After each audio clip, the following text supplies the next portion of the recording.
Bienvenue à Arrêt sur le monde. Le passage récent du cyclone Idai au Malawi, au Mozambique et au Zimbabwe met en lumière la grande vulnérabilité des pays en développement face aux catastrophes naturelles.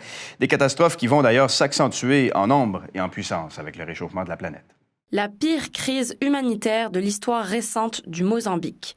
Voilà comment la Fédération internationale de la Croix-Rouge et du Croissant-Rouge a qualifié les conséquences du cyclone Idai. Ce cyclone a touché l'Afrique australe entre le 14 et le 16 mars, faisant plus de 700 morts et des centaines de milliers de déplacés. Des centaines de personnes sont toujours disparues, ce qui pourrait encore aggraver le bilan de victimes. L'ONU recense près de 3 millions de sinistrés au Zimbabwe, au Malawi et au Mozambique, pays le plus gravement touché. La grande majorité des rescapés ont perdu leur logement et font face à une pénurie de nourriture, de médicaments et d'eau potable. Au Mozambique, plus d'une centaine de cas de choléra a été déclaré. Selon le ministre de l'Environnement, Celso Correa, les eaux stagnantes et la promiscuité des centres d'hébergement pour rescapés rendent l'épidémie inévitable. Une campagne de vaccination débutera dans les prochains jours.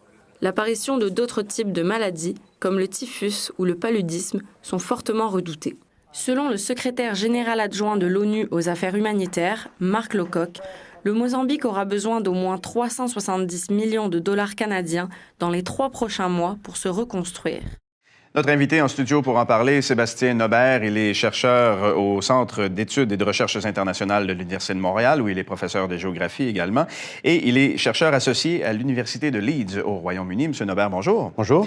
D'abord, qu'est-ce que le cyclone Idai nous apprend sur les capacités de réaction des États en développement quand une catastrophe naturelle survient? En fait, dans ce cas-ci, je pense que ce que en fait, le cyclone expose, c'est certainement donc, des problèmes de communication qu'on a pu voir donc, avant, pendant et donc après le cyclone. Certainement avant, donc on sait qu'il y avait déjà une alerte rouge qui avait été envoyée 2 jours à l'avance.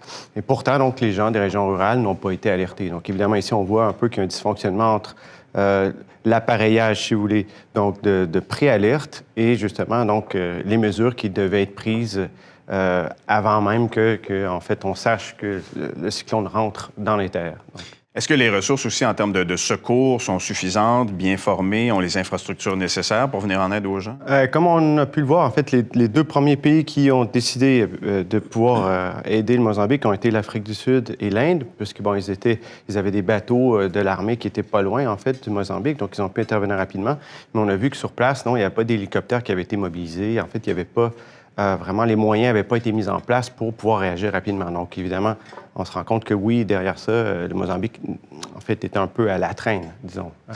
Est-ce qu'il y a aussi des problèmes, des difficultés en termes de transport et de communication pour se déplacer une fois que le cyclone est passé, pour aller chercher les gens? Bien, c'est sûr que si vous avez 3000 km² qui sont inondés, et que d'ailleurs, avec l'eau qu'on a reçue, il va falloir décharger certains barrages, en fait, de leur eau. Donc, vous allez augmenter de l'eau. C'est sûr que tout le réseau de routes se trouve être largement coupé, en plus de voies peut-être navigables qui, aujourd'hui, ont sorti, en fait, de ce qu'elles étaient. Donc, des ennuis de communication, de transport, bien sûr, mais peut-être, bon, avec l'aide d'hélicoptères, mais... Je veux dire, ça reste toujours très difficile, surtout dans des endroits où les routes sont souvent en terre, où les infrastructures ne sont pas tout à fait en place. Et vous avez aussi ce qu'on appelle des crues rapides qui ont transporté beaucoup, en fait, de matériaux, comme des grosses pierres, qui ont pu détruire beaucoup, en fait, aux alentours. Donc, c'est un problème hyper important. Je veux dire, ce qu'on voit en face de nous, c'est désastreux, en fait. Est-ce que, d'ailleurs, les conséquences, une fois que le cyclone est passé, dans les jours, dans les semaines qui suivent, est-ce que les conséquences sont différentes?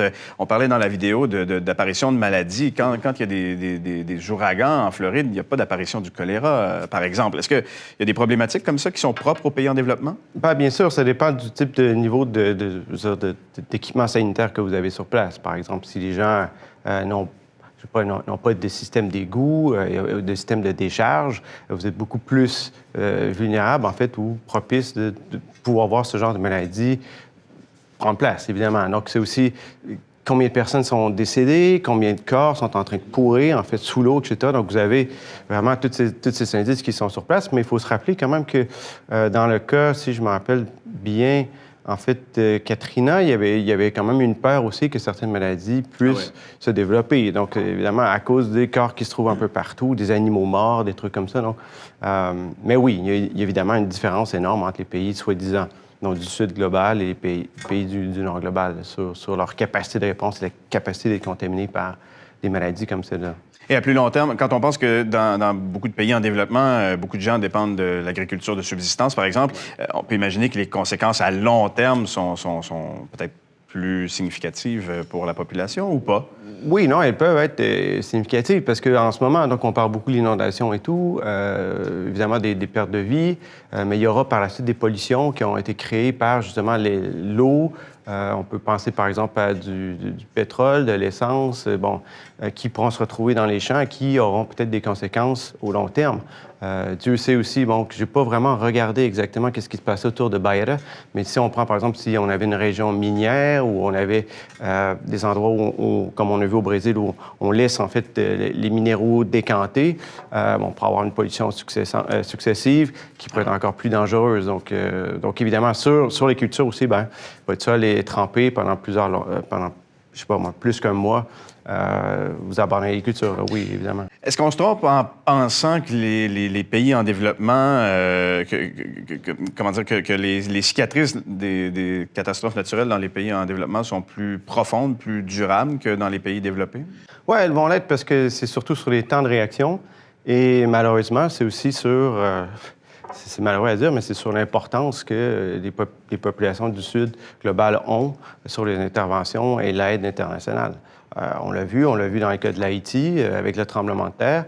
Si on regarde, par exemple, ce qui s'est passé avec le tsunami au Japon en 2011 et ce qui s'est produit en Haïti, les vitesses de réponse et, en fait, les vitesses de reconstruction sont tout à fait différentes. Et certainement, en fait, les réponses de l'aide internationale. Donc, ce que vous voulez dire, c'est que la communauté internationale est plus prompte à aller aider des pays occidentaux que des pays en développement. Oui, en fait, c'est pas nouveau, mais il reste, en général, c'est le cas. Je pense que autrement, on aurait Si on prend, par exemple, le cas ce qui s'est produit actuellement au Mozambique, je pense qu'une semaine avant, la fin de semaine avant, il y a eu donc des cyclones de catégorie 4 et 5 en Australie. Et bien sûr, l'Australie est mieux préparée, mais il reste que quand même, la vitesse de réponse n'est pas la même. Il y a évidemment un lien à faire entre les catastrophes naturelles et le réchauffement climatique. Est-ce que les pays en développement sont suffisamment équipés, sont suffisamment résilients pour faire face au réchauffement climatique et possiblement à l'augmentation des catastrophes naturelles? Ça dépend comment on parle de résilience. On parle de résilience structurelle en termes d'infrastructure, en termes, par exemple, de mobilisation, de sécurité civile, etc. Sans doute moins. Sans doute, il ne faut pas oublier que ce sont des pays, dans la plupart des cas, qui ont résisté, qui ont survécu à des violences abominables qui viennent du colonialisme. Et par conséquent, donc, évidemment, dans le cœur même de ces populations, oui, elles sont résilientes, ils sont toujours sur place. Et ils se sont toujours adaptés, de toute façon, à toutes sortes de problèmes, que ce soit de sécheresse, allant jusqu'à des famines, à des guerres civiles, etc. Donc, la résilience, comme c'est un terme polysémique, bien sûr, donc c'est sûr que ces gens, en fait, sont l'emblème même de la résilience. Peut-être plus que nous. Oui, en fait, dépendamment comment on le définit, mais je dirais qu'on a beaucoup à apprendre sur comment ces gens s'organisent socialement. Mais au niveau étatique, dans la réponse que les États doivent apporter aux besoins des populations... Voilà, c'est là le manquement. C'est-à-dire, si on parle de résilience structurelle, donc c'est-à-dire dans la mesure où on a des infrastructures en place, on a un système d'alerte précoce qui est bien intégré, dont les pratiques par la suite sont suivies par les occupants, en fait, du pays, des citoyens, c'est-à-dire... Donc, évidemment, non. Ils ont encore beaucoup à faire. Et comment on peut les aider? Évidemment, il faudra voir avec l'aide internationale comment est-ce qu'on la redistribue aussi. Qu'est-ce qu'on va faire? Quelles sont les priorités? Est-ce que les priorités sont de les laisser dans l'état où ils sont, mais juste de leur bâtir des murets contre les inondations, ou plutôt d'aider justement, faire en sorte que les générations actuelles puissent aussi bénéficier justement de l'aide qui leur est donnée, c'est-à-dire au point de vue éducation, au point de vue développement du pays, etc. Dernière question en terminant. Vous avez évoqué le colonialisme. Est-ce que vous estimez que le système colonial a encore aujourd'hui, a laissé des traces qui encore aujourd'hui nuisent à la réponse que les pays peuvent, si on parle précisément des catastrophes naturelles, mais à la réponse que les pays peuvent apporter? Ben, je dirais pas que c'est entièrement ça, mais bien sûr, les écarts d'inégalité, des problèmes sociaux qui ont été engendrés par le colonialisme et le genre de gouvernement qui s'en est suivi après des réponses indépendantes comme celle du Mozambique. On peut se poser des questions sur le rôle des pays colonisateurs, certainement dans l'aide après désastre. Donc, est-ce que le Portugal participera un peu plus, par exemple, que le Canada ou ailleurs? Bon, on verra, mais c'est aussi leur responsabilité. Sébastien Aubert, professeur de géographie à l'Université de Montréal et chercheur au Cerium, de même que chercheur associé à l'Université de Leeds au Royaume-Uni. Merci d'avoir été avec nous sur ce plateau. Merci de m'avoir invité. Au revoir.